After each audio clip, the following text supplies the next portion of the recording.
Hello students, welcome to you. I am Sam Sharma, math and science teachers. आज मैं class 10th के chemistry chapter 1 chemical reaction and equation के बारे में मैं चर्चा कर रहा हूँ, डिस्कस कर रहा हूँ, है ना। तो अब इसमें जानना है हम लोगों को, है ना, केमिकल रिएक्शन क्या है और केमिकल इक्वेशन क्या है, इसके बारे में चर्चा करेंगे, है ना। तो हमारे, है ना, एवरीडे लाइफ में बहुत सारी केमिकल रिएक्शंस होते रहता है ना। जैसे कि, है ना, रस्टिंग ऑफ आयरन, है ना, लोहे में जंग लगना। लोहा जैसे नेल है, देख रहे हो, ये नेल है, शुरू में बहुत ही चमकीला था, बहुत ही अच्छा था, है ना, अब कैसा हो गया है। तो इसके ऊपर जो है एक ब्राउन कोटिंग का फॉर्मेशन हो गया है, जिसको रस्ट कहते हैं, है ना। तो यह जो है रस्टिंग ऑफ आयरन जो है वह क्या है, एक केमिकल रिएक्शन है। बर्निंग ऑफ कोल, कोयला को हम जलाते हैं तो वह क्या है, केमिकल रिएक्शन का एग्जांपल है ना। डाइजेशन ऑफ फूड, हम लोग जो फूड खाते हैं वह कॉम्प्लेक्स कंपाउंड होता है और सिंपलर कंपाउंड में, सिंपलर सब्सटेंस में चेंज होता है। डाइजेशन भी एक प्रकार का क्या है, केमिकल रिएक्शन है ना। दूध से दही बनना वह केमिकल रिएक्शन का एग्जांपल है। बर्निंग ऑफ पेपर, पेपर को इसको बर्न करेंगे, है ना, ये भी केमिकल रिएक्शन होगा। हाँ, तो इस प्रकार बहुत सारे एग्जांपल है जो हमारे, है ना, लाइफ में देखने को मिलता है ना। तो केमिकल रिएक्शन जो है वह इस चैप्टर के अंतर्गत हम लोग जानना है, केमिकल, है ना, रिएक्शन एंड इक्वेशंस। अब हम लोगों को डिस्कस करना है कि केमिकल रिएक्शन क्या होता है ना। तो केमिकल रिएक्शन में क्या होता है कि जो एटम होता है ना, उसके बीच में जो बॉन्ड होती है वह बॉन्ड ब्रेक करता है या उसका फॉर्मेशन होता है। तो इस प्रकार केमिकल रिएक्शन जो है होता है ना। तो केमिकल रिएक्शन में ब्रेकिंग या making the bond of atoms, है ना। एटम में जो बॉन्ड होता है, जैसे कार्बन में जैसे कोयला को जलाते हैं, है ना। तो कार्बन को जलाएंगे, कार्बन प्लस ऑक्सीजन तो बनता है कार्बन डाइऑक्साइड बनता है और इससे हीट निकलती है ना। तो कार्बन के बीच में जो बॉन्ड होता है, ये बॉन्ड है, कोवैलेंट बॉन्ड होता है, यह बॉन्ड क्या करेगा, ब्रेक करता है। अब ब्रेक करने से हमको एनर्जी की प्राप्ति होगी, यानी यह एक प्रकार का केमिकल रिएक्शन का एग्जाम्पल हो गया, है ना। Burning of coal is example of chemical reactions, है ना। तो केमिकल रिएक्शन होता है तो उसमें दो तरह की चेंजिंग, है ना, हो सकता है। तो वैसे फिजिकल चेंज दो तरह का होगा, एक फिजिकल चेंज होता है, एक केमिकल चेंज होता है। तो फिजिकल चेंज में क्या होगा, न्यू सब्सटेंस का फॉर्मेशन नहीं होता है ना। जैसे कि मान लिया जाए कि यह पेपर है, ठीक है, पेपर है, इसको हम फाड़ दिए, फिर इस पेपर को फाड़ दिए, है ना, फिर इसको फाड़ दिए, तो पेपर का एक टुकड़ा जो है उसमें पेपर का ही प्रॉपर्टी है ना। इसमें नया प्रॉपर्टी जो है नहीं बना है ना। तो यह एक प्रकार का फिजिकल चेंज है ना। ये पेपर में पेपर का ही जो है प्रॉपर्टी है ना, दूसरा प्रॉपर्टी इसमें नहीं है। तो यह एक प्रकार का फिजिकल चेंज का एग्जांपल हो गया। जैसे कि आइस का ब्लॉक है, उसको हीट करेंगे तो वाटर बनेगा, है ना। तो वाटर जो है, आइस का जो केमिकल प्रॉपर्टी है, केमिकल कंपोजिशन है, वही वाटर में ही है, वाटर में वही केमिकल कंपोजिशन है, कोई अंतर नहीं है उसमें। वाटर जो है वह H2O, आइस जो है उसमें H2O है, हाइड्रोजन ऑक्सीजन है, और वाटर जो है, वाटर उसमें भी जो है H2O है, यानी केमिकल कंपोजिशन में कोई चेंज नहीं हुआ, न्यू सब्सटेंस नहीं बना है। यह रिवर्सेबल चेंज होता है, physical change is reversible change, यानी उसको, जैसे वाटर को हम जो क्या करेंगे, कूल करेंगे तो क्या होगा, आइस बन जाएगा, कूल करेंगे तो आइस बनेगा। तो इस प्रकार क्या है, हम देखते हैं कि फिजिकल चेंज में न्यू सब्सटेंस का फॉर्मेशन नहीं होता है, नया चीज़ नहीं बनता है, उसमें ओरिजिनल सब्सटेंस का ही उसमें प्रॉपर्टी रहता है। तो इस प्रकार केमिकल चेंज में, रिएक्शन में, है ना, केमिकल चेंजिंग होता है ना। तो केमिकल चेंजिंग में क्या होता है कि उसमें न्यू सब्सटेंस का फॉर्मेशन होता है, न्यू सब्सटेंस का फॉर्मेशन होगा जिसका प्रॉपर्टी जो है ओरिजिनल सब्सटेंस रिएक्टेंट के प्रॉपर्टी से डिफरेंट होता है ना। जैसे माना जाए कि इस पेपर को हम बर्न करते हैं, ठीक है, इसको बर्न करते हैं, है ना, ये ऑक्सीजन में जलेगा, कार्बन डाइऑक्साइड बनेगा, लाइट और हीट निकलेगी, न्यू सब्सटेंस का फॉर्मेशन हो गया। तो इसमें नया चीज़ नहीं बनता है इसमें, है ना। न्यू सब्सटेंस का फॉर्मेशन जो है इसमें होता है जिसका प्रॉपर्टी जो है रिएक्टेंट की प्रॉपर्टी से कम्प्लीटली जो है डिफरेंट होता है ना। जैसे कि मैंने डिस्कस किया रस्टिंग ऑफ आयरन। आयरन क्या करता है, आयरन जो है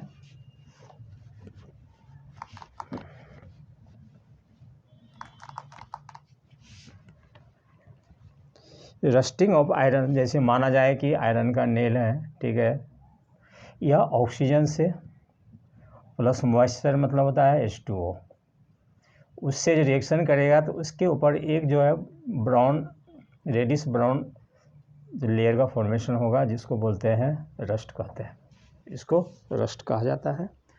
तो यहाँ जो है केमिकल रिएक्शन हुआ जिसके कारण जो है यहाँ पर रस्ट का फॉर्मेशन हो गया, है ना। तो यह क्या हो गया, केमिकल चेंज हो गया है ना। जैसे कार्बन प्लस ऑक्सीजन, इसको जलाएंगे तो कार्बन डाइऑक्साइड बनेगा, प्लस हीट निकलेगा तो न्यू सब्सटेंस का फॉर्मेशन हो गया। इसमें कार्बन का भी प्रॉपर्टी नहीं है, ऑक्सीजन का भी प्रॉपर्टी नहीं है ना। यानी रिएक्टेंट के प्रॉपर्टी से यह प्रोडक्ट जो बना है उसका जो है इंटायरली डिफरेंट होता है ना।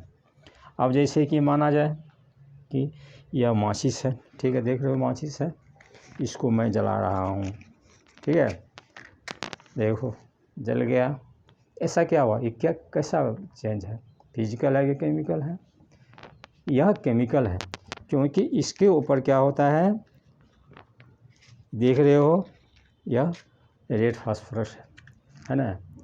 वह ऑक्सीजन में जो है उसको बर्न करेंगे, जिस फ्रिक्शन से हीट प्रोड्यूस होता है, तब यह क्या बनेगा, फास्फोरस पेंटाऑक्साइड भी बन सकता है और फास्फोरस ट्राइऑक्साइड भी बन सकता है। तो यहाँ क्या हो गया, एक तरह का केमिकल चेंज हुआ, न्यू सब्सटेंस का फॉर्मेशन हुआ, है ना। और इसको यह इरिवर्सिबल होता है ना। हम चाहेंगे कि कार्बन डाइऑक्साइड से जो हम कार्बन को ऑब्टेन करने के तो नहीं होगा, इरिवर्सिबल चेंज होता है।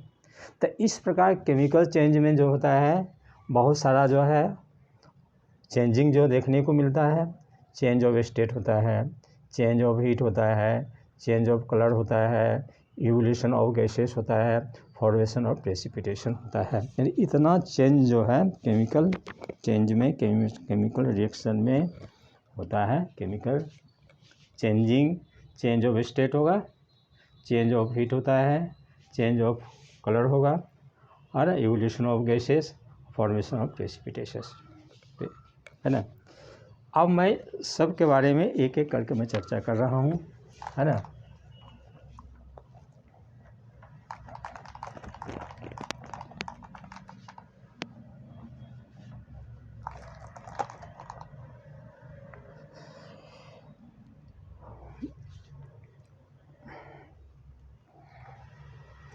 Change of state,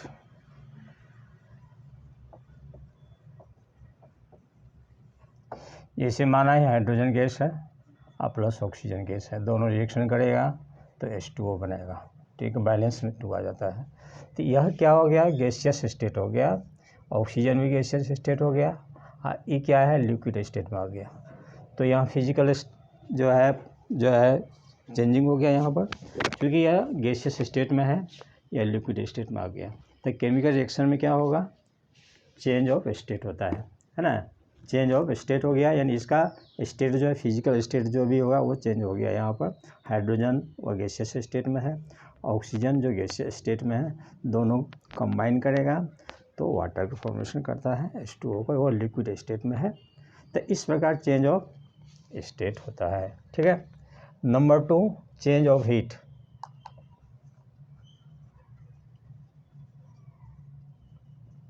change of heat है ना, कार्बन प्लस ऑक्सीजन, इसको हम बर्न करेंगे, कार्बन डाइऑक्साइड बनेगा और हीट जो है वह निकलेगी। तो यहाँ हम क्या देख रहे हैं कि इस केमिकल रिएक्शन में चेंज ऑफ हीट हो रहा है ना, हीट जो निकल होगा, है ना। तो इसमें चेंज ऑफ हीट भी हो सकता है ना। आप जैसे कि कैल्शियम ऑक्साइड है प्लस H2O हो गया, तो कैल्शियम हाइड्रोक्साइड बनेगा, है ना। इसमें भी क्या होगा, हीट जो है वह निकलता है। तो यहाँ पर चेंज ऑफ हीट हो गया, दैट्स ऑल। अब इसके बाद इवोल्यूशन ऑफ गैसेस। तो बहुत सारे केमिकल रिएक्शन ऐसा होता है जिसमें इवोल्यूशन ऑफ गैसेस होता है। जैसे माना जाए magnesium plus HCl, dilute HCl है तो मैग्नीशियम क्लोराइड बनेगा और प्लस हाइड्रोजन गैस जो है वह इवोल्यूशन होगा, निकल रही है। तो केमिकल रिएक्शन में क्या होता है, इवोल्यूशन ऑफ गैसेस भी होता है। तो इवोल्यूशन ऑफ गैसेस हो रहा है, निकल रहा है, गैस निकल रही है, तो वह केमिकल रिएक्शन कहलाता है। ठीक है। उसके बाद है change of colour.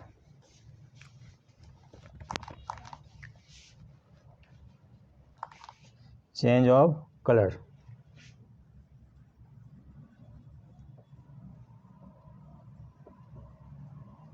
Change of colour में क्या होता है ना, जैसे ये बेरियम क्लोराइड हो गया का सोल्यूशन हो गया और ये हो गया H2SO4 हो गया। तो यह दोनों रिएक्शन करेगा तो बेरियम सल्फेट बनाएगा और HCl बनाएगा। तो यहाँ पर बेरियम सल्फेट का जो है वाइट PPT प्रेसिपिटेट बन जाता है। हम यहाँ क्या देख रहे हैं कि यह बेरियम क्लोराइड और H2SO4 क्या है, और रिएक्टेंट हो गया, ये प्रोडक्ट बनाया है बेरियम सल्फेट, इसका वाइट PPT बन गया, वाइट प्रेसिपिटेट बन गया। तो इस पर हम देख रहे हैं कि चेंज ऑफ कलर होगा। ये क्या कलरलेस था, लेकिन क्या हुआ, आफ्टर रिएक्शन के बाद जो है वह वाइट प्रेसिपिटेट जो है बन गया। तो इसमें क्या होगा, चेंज ऑफ कलर भी होता है ना। अब क्या है, फॉर्मेशन ऑफ प्रेसिपिटेट, है ना। तो इसका सेम एग्जांपल है ना। तो यहाँ पर हम देख रहे हैं कि बेरियम क्लोराइड है, सॉल्यूशन है, ये डाइल्यूट सल्फ्यूरिक एसिड है, डाइल्यूट सल्फ्यूरिक एसिड है। तो बेरियम सल्फेट का इनसॉल्युबल वाइट प्रेसिपिटेट जो है, जैसे मान लिया कि यह टेस्ट ट्यूब है, ठीक है, इसमें बेरियम क्लोराइड था पहले, BaCl2 था, इसमें जो है हम H2SO4 जो है डाल दिए इसमें डाइल्यूट, तो क्या रिएक्शन किया, तो यहाँ पर जो है ना वाइट प्रेसिपिटेट जो है इनसॉल्युबल सब्सटेंस यहाँ जमा हो जाएगा, इनसॉल्युबल।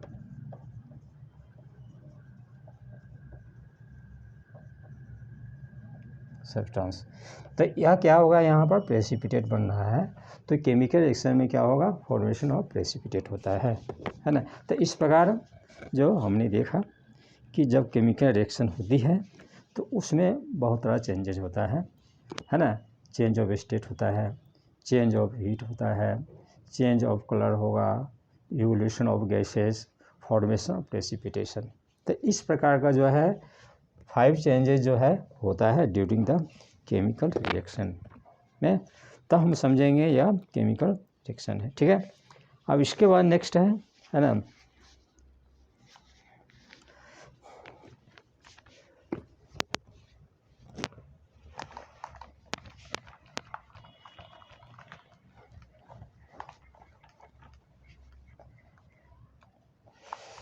कोई भी केमिकल इक्वेशन है ना, केमिकल इक्वेशन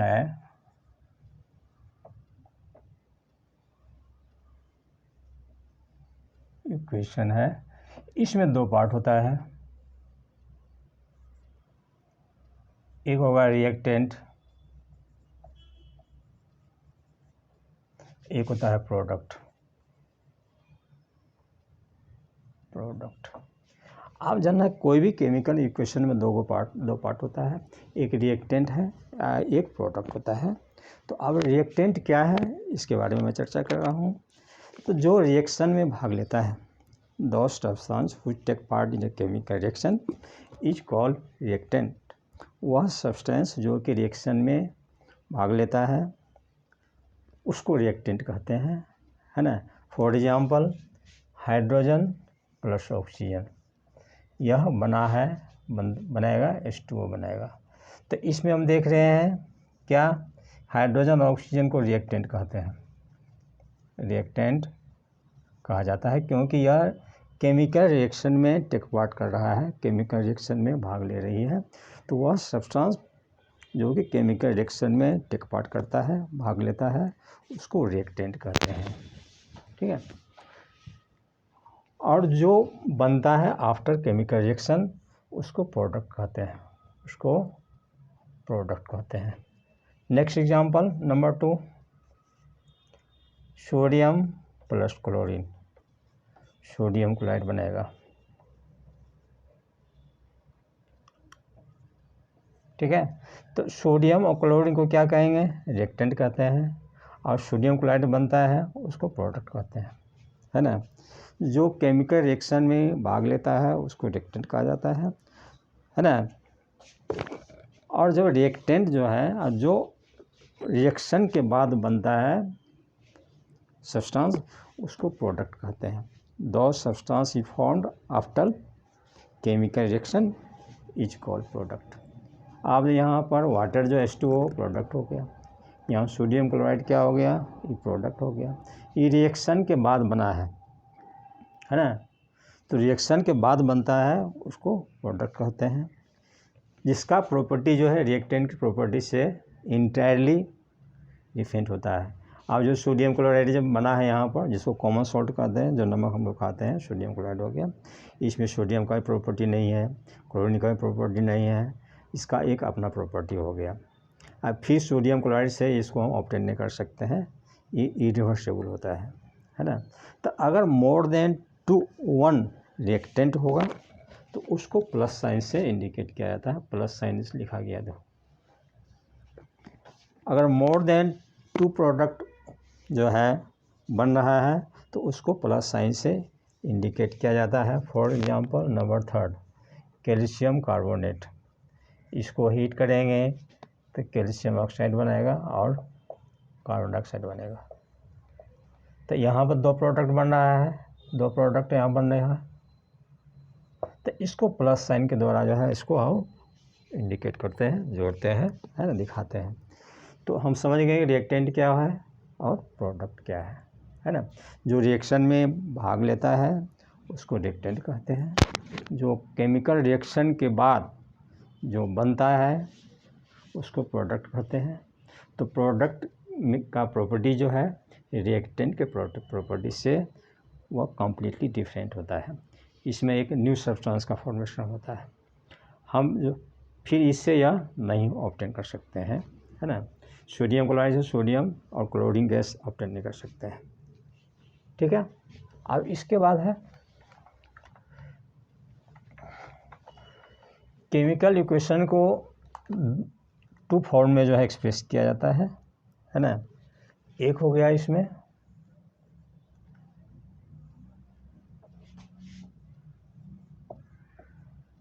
वर्ड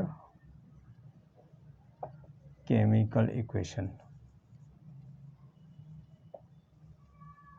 एक हो गया केमिकल इक्वेशन। जब रिएक्टेंट और प्रोडक्ट को वर्ड में एक्सप्रेस किया जाता है तो उसको वर्ड केमिकल इक्वेशन कहते हैं। जैसे कि फॉर एग्जांपल के लिए मैं बता रहा हूँ, सोडियम प्लस क्लोरीन बनाएगा सोडियम क्लोराइड। ठीक है, तो यहाँ सोडियम वर्ड में लिखा गया है, क्लोरीन गैस को भी जो है वर्ड में लिखा गया है, सोडियम क्लोराइड को भी वर्ड में लिखा गया है। तो इस प्रकार को केमिकल इक्वेशन को हम वर्ड में भी एक्सप्रेस कर सकते हैं। लेकिन इसमें क्या है कि यह एक लंबा प्रोसेस हो गया, इसमें नंबर ऑफ एटम्स या मॉलिक्यूल्स के बारे में कुछ जानकारी नहीं मिलती है ना। तो इस प्रकार जो है केमिकल इक्वेशन को वर्ड केमिकल इक्वेशन के फॉर्म में एक्सप्रेस कर सकते हैं, और केमिकल इक्वेशन को सिंबल और फार्मूला के रूप में एक्सप्रेस किया जाता है। फॉर एग्जांपल, केमिकल इक्वेशन को जैसे for example sodium Na, chlorine gas को Cl2, या फॉर्म होगा NaCl, सोडियम क्लोराइड। तो ये क्या सिंबल के रूप में सोडियम आ गया, क्लोरीन गैस को Cl2 फॉर्म लिखा गया, मोलिक्यूल्स के फॉर्म लिखा गया है, NaCl कंपाउंड बन गया, है ना। तो इस प्रकार का इक्वेशन जो है केमिकल इक्वेशन कहलाता है, जिसमें केमिकल इक्वेशन को या सिंबल में या फार्मूला के रूप में एक्सप्रेस किया जाएगा, उसको केमिकल इक्वेशन कहते हैं। ठीक है, अब इसके बाद है केमिकल इक्वेशन का दो टाइप होता है ना। एक हो गया balance unbalance chemical.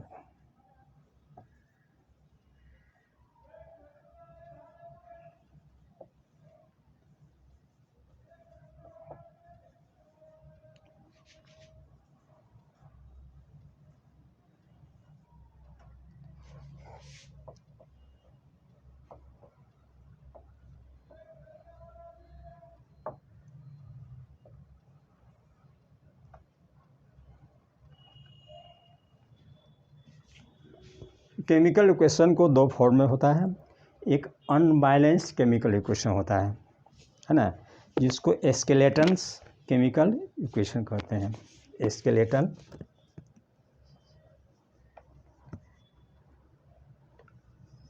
Skeletal chemical equation, एक होता है बैलेंस केमिकल इक्वेशन।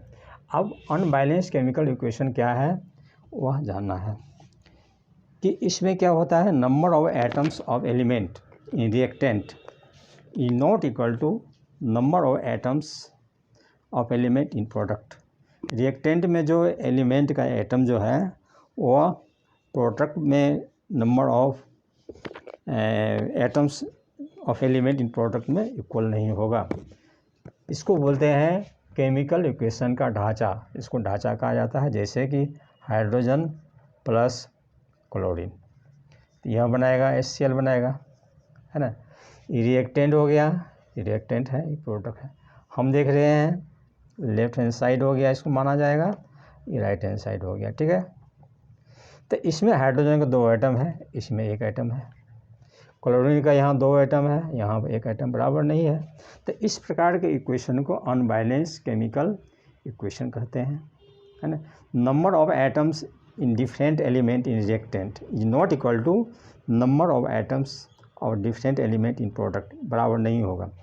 और दूसरा है number total mass of reactant is not equal to total mass of product. जितना इसका मास होगा उतना इसका मास नहीं है, है ना। For example number 2, oxygen plus hydrogen बनाएगा H2O, रिएक्टेंट हो गया, ये प्रोडक्ट हो गया। ठीक है, अब इसका है, इसका निकालते हैं 16 × 2, यहाँ 1 × 2 हो गया, ये हो गया 18 हो गया, अभी 32, ये हो गया 32, ये हो गया 2, यानी 34 हो गया। यहाँ कितना हो गया, 1 × 2 + 16 यानी 18 हो गया। ये बराबर नहीं हुआ ना, है ना। तो यहाँ पर जो है इधर रिएक्टेंट का जितना मास है प्रोडक्ट के मास के बराबर नहीं है, तो इस प्रकार के इक्वेशन का अनबैलेंस केमिकल इक्वेशन कहते हैं। ठीक है, आप चर्चा करेंगे बैलेंस केमिकल इक्वेशन के बारे में।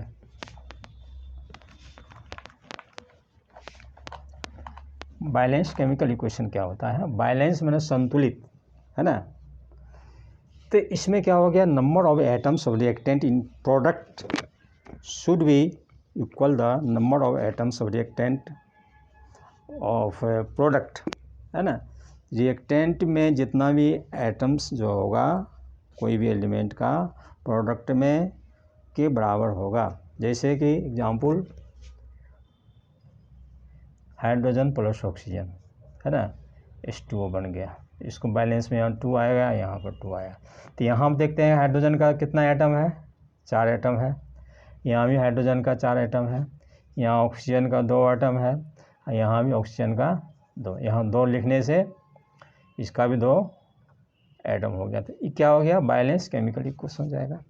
The number of atoms of element in reactant should be equal to the number of atoms of different element in product is called balance chemical equation।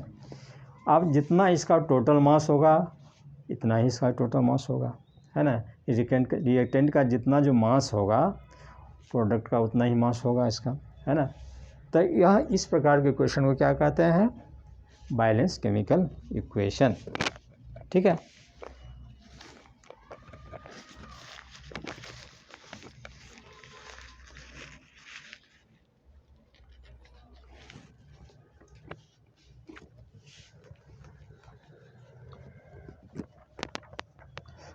अब है टाइप ऑफ केमिकल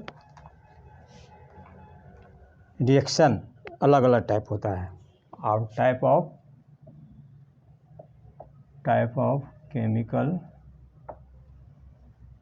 रिएक्शन, तो पहला है combination reaction.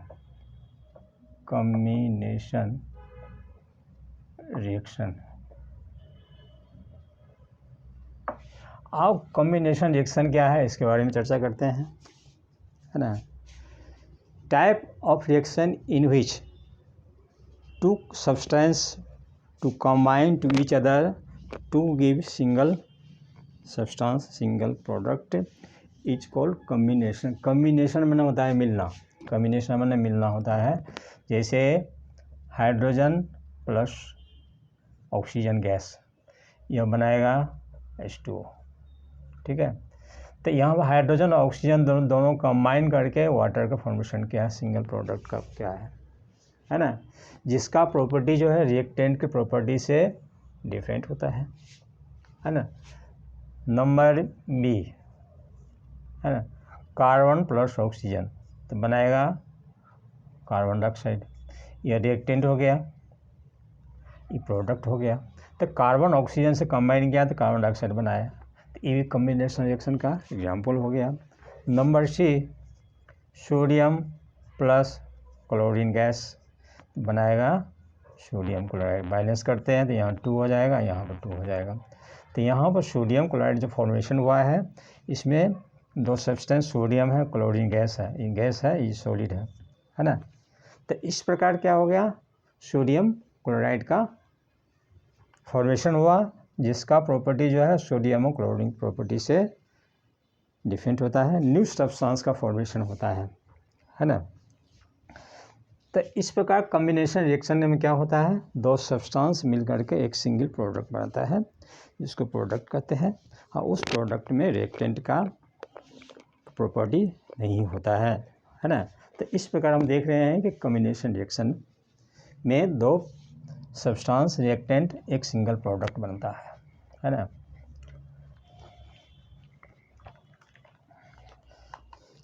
अब इसमें और क्या है,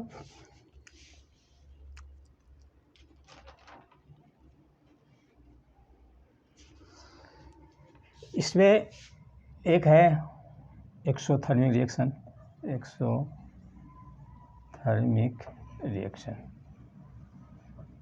इसी में आता है नंबर ए, और नंबर बी आता है एंडोथर्मिक रिएक्शन।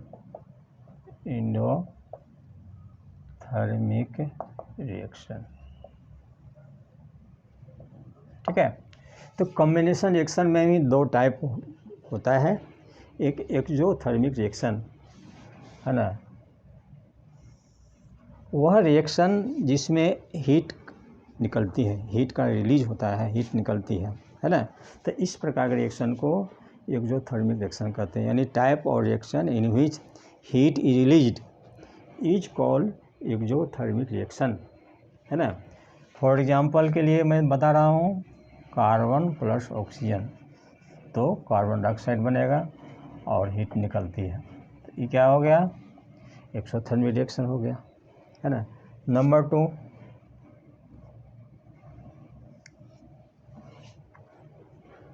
एक्सोथर्मिक रिएक्शन में क्या होगा, है ना, कि जब दो रिएक्टेंट जो है वो रिएक्शन करेगा, प्रोडक्ट बनाएगा, इस केमिकल रिएक्शन में क्या होता है, हीट की निकलता है।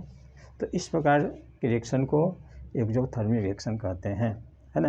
Carbon plus oxygen, carbon dioxide plus heat, heat यहाँ निकल रही है, इसलिए इसको कहते हैं एक्सोथर्मिक रिएक्शन, है ना। एक्सो मैंने बाहर निकालना, है ना, वो रिएक्शन जिसमें हीट बाहर निकलती है एक्सोथर्मिक रिएक्शन कहा जाता है ना। अब इसके बाद है एंडोथर्मिक रिएक्शन, कि वह type of reaction in which heat is absorb, heat का एब्जॉर्प्शन होता है जिस रिएक्शन में, उसको कहते हैं endothermic reaction. For example nitrogen plus oxygen, तो बनाएगा नाइट्रिक ऑक्साइड बनेगा, NO बनेगा, और इसमें क्या होगा, हीट का एब्जॉर्प्शन होता है, एब्जॉर्प्शन होगा तो यहाँ माइनस लिखेंगे, अगर हीट निकल रही है तो इसके पहले प्लस लिखा जाता है ना। तो इसमें सोडियम नाइट्रोजन और ऑक्सीजन दोनों रिएक्शन करेगा तो नाइट्रिक ऑक्साइड बना रहा है, इसमें हीट जो है निकल रहा है। तो इस प्रकार के रिएक्शन को एंडोथर्मिक रिएक्शन कहते हैं, है ना। अब इसके बाद और है, इसमें एक क्वेश्चन आता है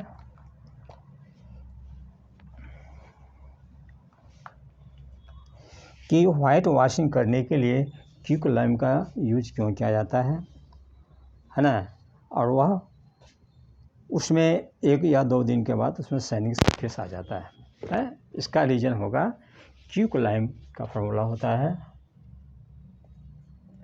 क्विकलाइम कैल्शियम ऑक्साइड, इसको वाटर से रिएक्शन करवाएंगे, है ना, तो कैल्शियम हाइड्रोक्साइड बनेगा, है ना। तो इसको कहा जाता है सेलेक्ट लाइम,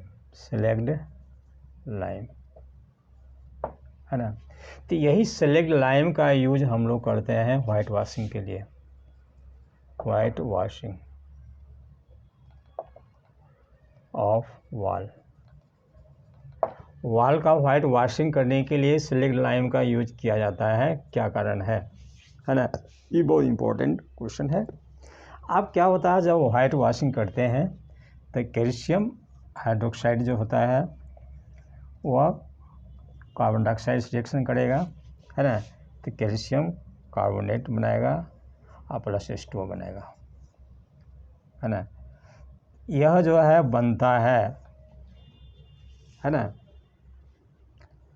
यह बैलेंस किया हुआ इक्वेशन है, कैल्शियम कार्बोनेट प्लस H2O बनेगा, और वह क्या होगा, 2 डेज या 3 डेज के बाद जो है वॉल के ऊपर जो है एक कोटिंग का फॉर्मेशन हो जाता है। क्या होता है, एक थिन कोटिंग का फॉर्मेशन हो जाता है, किसका, calcium carbonate,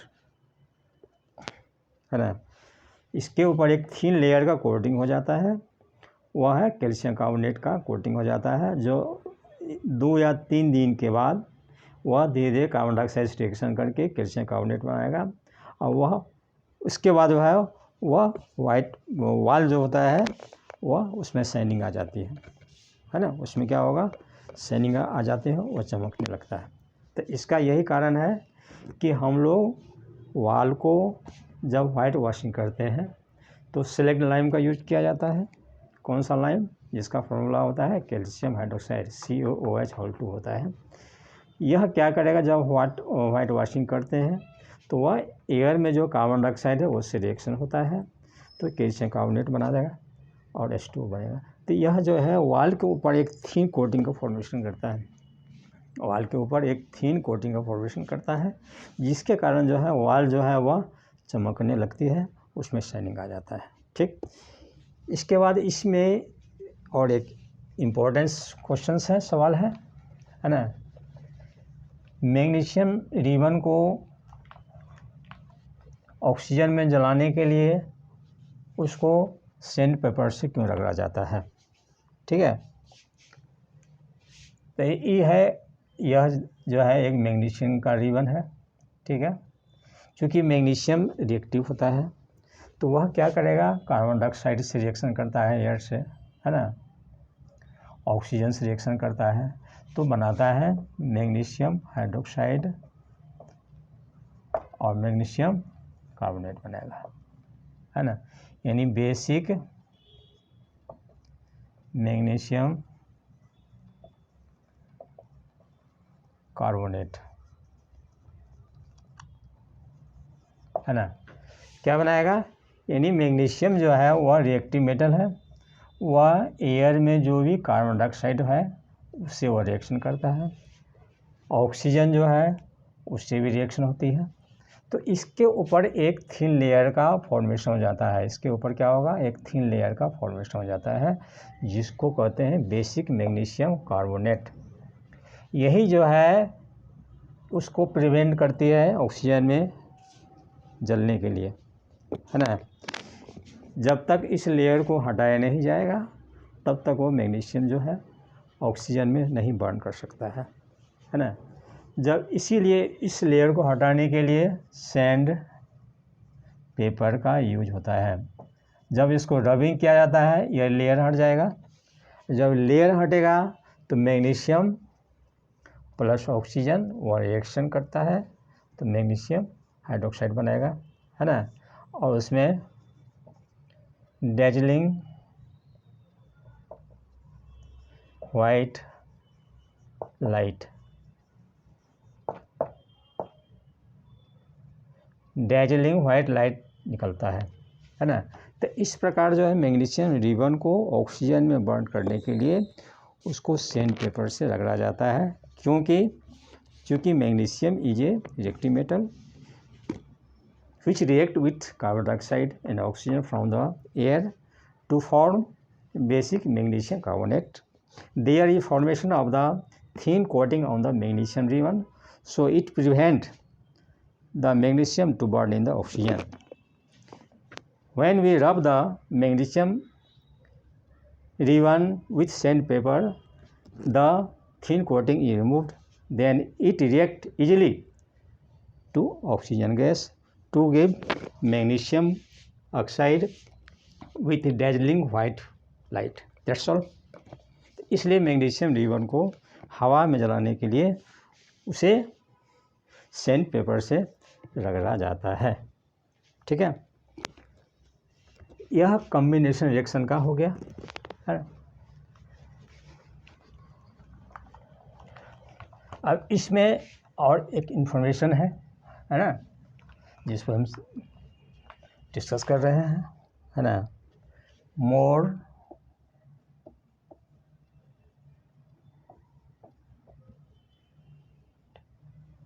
more informating about chemical reaction. अब है कि केमिकल रिएक्शन को हम किस तरह जो है मोर इन्फॉर्मेटिव बना सकते हैं, है ना, जिस पर मैं चर्चा कर रहा हूँ। तो पहला है ना, फिजिकल स्टेट। फिजिकल स्टेट जैसे कि अगर रिएक्टेंट जो है सॉलिड है तो उसको एस लिखा जाता है ना। अगर लिक्विड है तो इसको एल लिखा जाता है, एल से लिक्विड होता है। अगर गैसियस फॉर्म में है तो अगर जी लिखा जाएगा, है ना। अगर प्रेसिपिटेशन बनना है, प्रेसिपिटेशन हो रहा है तो उसको यह जो है एरो हेड नीचे की तरफ कर देंगे ऐसे।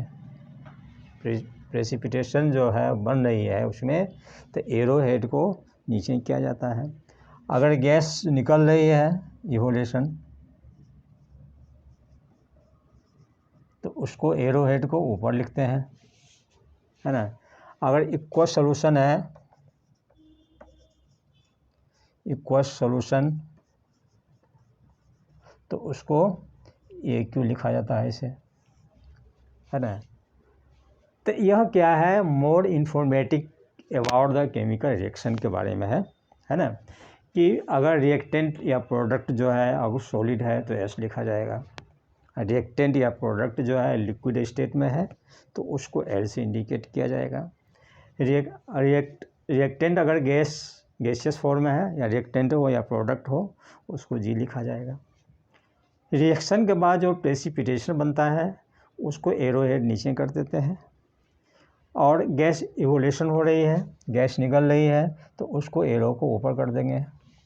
और इक्वस सॉल्यूशन है, कोई भी सॉल्यूशन जो है अगर सॉल्वेंट वाटर रहेगा तो इक्वस सॉल्यूशन उसको कहा जाता है ना, इक्वस सॉल्यूशन, है ना। तो इक्वस सॉल्यूशन मतलब क्या हो गया, जैसे कि माना जाए कि सोडियम सॉलिड स्टेट में है, ये वाटर है, वाटर तो वाटर क्या है, जैसे कि एक गिलास पानी है, इसमें वाटर है, ठीक है, ये वाटर है, यानी वाटर हो गया, ठीक है। इसमें हम जो है सोडियम क्लोराइड डालते हैं, कॉमन सॉल्ट, या डिजोल्व कर जाएगा, तो इसका जो सोल्यूशन बनेगा वाटर में, that is called equals solution.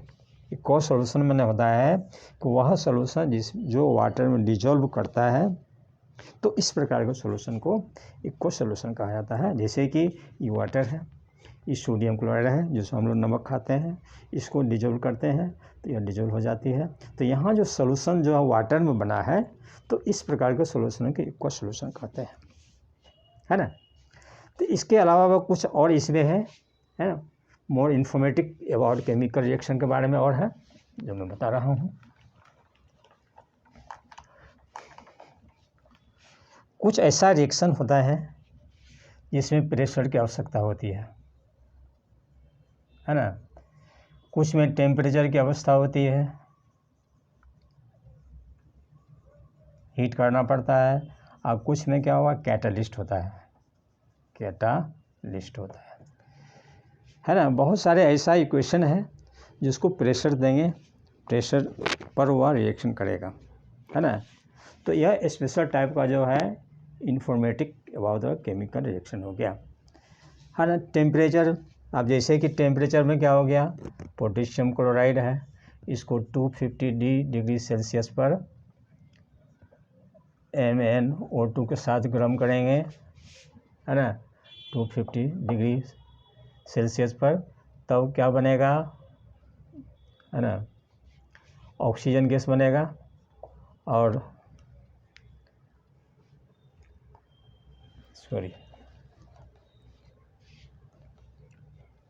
जैसे कि माना जाए कि नाइट्रोजन हो गया और प्लस ऑक्सीजन है, इसको जो है हीट करेंगे तब जो है क्या बनेगा, नाइट्रिक ऑक्साइड बनेगा। तो इसमें क्या हो गया, टेम्परेचर की आवश्यकता हो गई। तो बहुत सारा ऐसा रिएक्शन है जिसमें उसको हीट करना पड़ता है ना, तब वह रिएक्शन कंप्लीट होगा, है ना। इसके बाद तीसरा है कैटालिस्ट। तो कैटालिस्ट है क्या, अब इसके बारे में जानना है, इसका क्या काम है, कैटालिस्ट कैसे काम करता है। तो कैटालिस्ट जो है एक केमिकल सब्सटेंस होता है जो कि रेट ऑफ रिएक्शन को या तो बढ़ा देगा या घटा देता है ना। नहीं तो अगर कैटलिस्ट का यूज अगर नहीं करेंगे तो उसको बहुत ज़्यादा गर्म करना पड़ता है, बहुत हीट करना पड़ेगा, है ना। तो catalyst is a chemical substance which increase या decrease the chemical rate of reaction without take part in chemical reaction, है ना, उसको कैटलिस्ट कहते हैं, है ना। तो बहुत सारा ऐसा जो है कैटलिस्ट होता है, जैसे कि पोटेशियम क्लोरेट है ना, इसमें MnO2 जो है ना, 250 पर गर्म करेंगे तब क्या बनेगा, है ना, तो ऑक्सीजन गैस की प्राप्ति होगी। तो MnO2 यहाँ क्या हो गया, कैटलिस्ट की तरफ काम कर रहा है, जो कि rate of reaction chlorate, potassium chlorate को जो है अगर MnO2 के प्रेजेंस में कैटालिस्ट हो गया, है ना, 250 पर अगर गर्म करेंगे, है ना, तो पोटेशियम क्लोराइड बनेगा और ऑक्सीजन गैस जो है लिबरेशन होता है ना। तो यहाँ ऑक्सीजन गैस को ऑब्टेन करने के लिए उसको 250 पर गर्म करना पड़ेगा in the presence of MnO2. तो MnO2 act as a catalyst which increase the rate of reaction of potassium chlorate to obtain the oxygen gas, है ना। अगर इसका यूज अगर हम नहीं करते हैं तो हमको 500 डिग्री सी पर इसको गर्म करना पड़ेगा। तो यह बहुत सारे ऐसा केमिकल्स रिएक्शन है जिसमें कैटलिस्ट की आवश्यकता होती है, और बिना कैटलिस्ट का रेट ऑफ रिएक्शन जो है वह इंक्रीज नहीं करेगा, है ना। उसको अधिक टाइम तक जो है रिएक्शन कराना पड़ेगा या अधिक टेम्परेचर की आवश्यकता होगी। तो इस प्रकार जो है केमिकल इक्वेशन को हम मोर इंफॉर्मेटिव बना सकते हैं, ठीक है। टाइप ऑफ रिएक्शन में दूसरा है डिकम्पोजिशन रिएक्शन।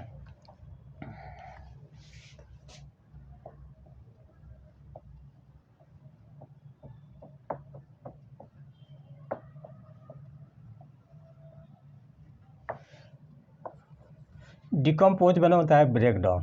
क्या होगा? Break down. जब एक सब्सटेंस को जब गर्म किया जाता है ना,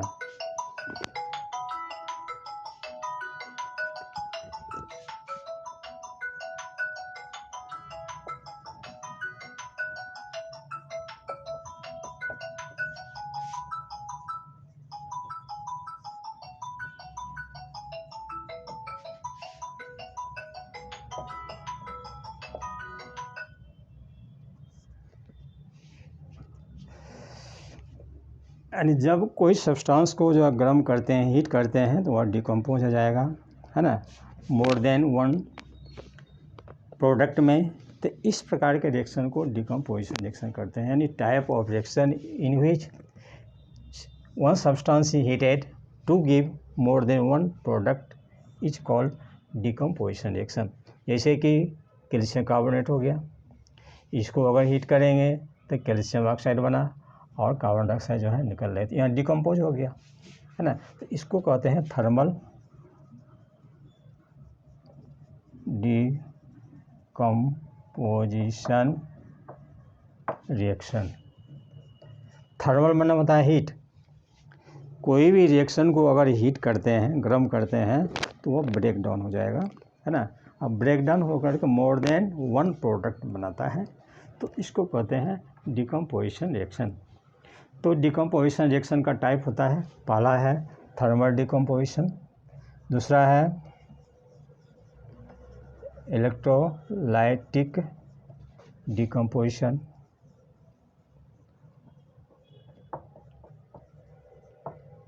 रिएक्शन।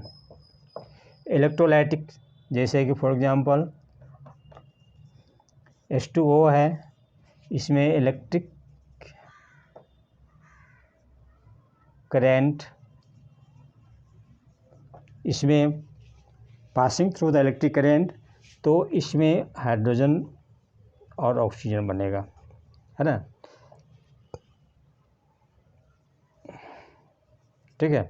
तो यहाँ पर यह है इलेक्ट्रोलाइटिक डिकम्पोजिशन रिएक्शन इसलिए कहा गया है, जब सोडियम यानी वाटर में जब इलेक्ट्रिक करंट हम फ्लो करवाते हैं तो हाइड्रोजन गैस बनती है, ऑक्सीजन गैस भी बनती है, दोनों बनता है ना। तो कोई एनोड और कैथोड पर जमा होता है, तो इसमें जो है यह डिकम्पोज कर गया, किसमें? ऑक्सीजन गैस में और हाइड्रोजन गैस में। तो इस प्रकार के रिएक्शन को इलेक्ट्रोलाइटिक डिकम्पोजिशन रिएक्शन कहते हैं। तीसरा है फोटोलाइटिक।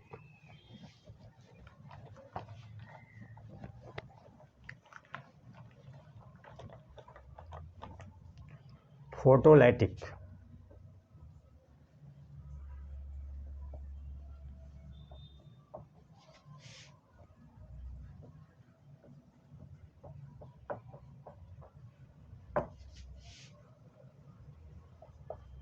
फोटोलाइटिक, फोटो मीन्स होता है लाइट। सनलाइट के प्रेजेंस में जो रिएक्शन होता है उसको फोटोलाइटिक रिएक्शन कहते हैं। फॉर एग्जाम्पल के लिए सिल्वर ब्रोमाइड लाइट के प्रेजेंस में Ag प्लस Br2 बनाता है ना। तो इस प्रकार जो है का रिएक्शन को कहते हैं photolytic. Photo means light. Sun के लाइट के प्रेजेंस में सिल्वर ब्रोमाइड जो है वो ब्रेक करता है, डिकम्पोज करता है सिल्वर और ब्रोमीन गैस में, है ना। तो इस प्रकार का रिएक्शन को फोटोलाइटिक डिकम्पोजिशन रिएक्शन कहते हैं, जो कि बहुत ही इसका यूज होता है white and black photographic plate जो होता है ना, उसमें सिल्वर ब्रोमाइड का यूज किया जाता है। तो सिल्वर ब्रोमाइड जो है अगर लाइट के प्रेजेंस में, लाइट से उसको एनर्जी मिलती है, यह डिकम्पोज कर जाएगा सिल्वर और ब्रोमीन गैस में। तो इस प्रकार डिकम्पोजिशन का 3 टाइप होता है। थर्मल डिकम्पोजिशन हो गया, है ना, इलेक्ट्रोलाइटिक डिकम्पोजिशन हो गया, और थर्ड हो जाएगा फोटोलाइटिक डिकम्पोजिशन, जो कि बहुत ही इम्पोर्टेंट है ना। तो नेक्स्ट ये पार्ट 1 हो गया। पार्ट 2 में फिर आगे तुम लोगों को बताऊंगा। अगर मेरा वीडियो अच्छा लगा होगा तो ज़रूर इसको लाइक कीजिए और अपने फ्रेंड में भी इसको शेयर कीजिए, ताकि मुझे अधिक से अधिक अच्छे से अच्छे वीडियो जो है बनाने का मौका मिले, है ना। फिर मैं अगली वीडियो के साथ मिलूँगा। Thank you.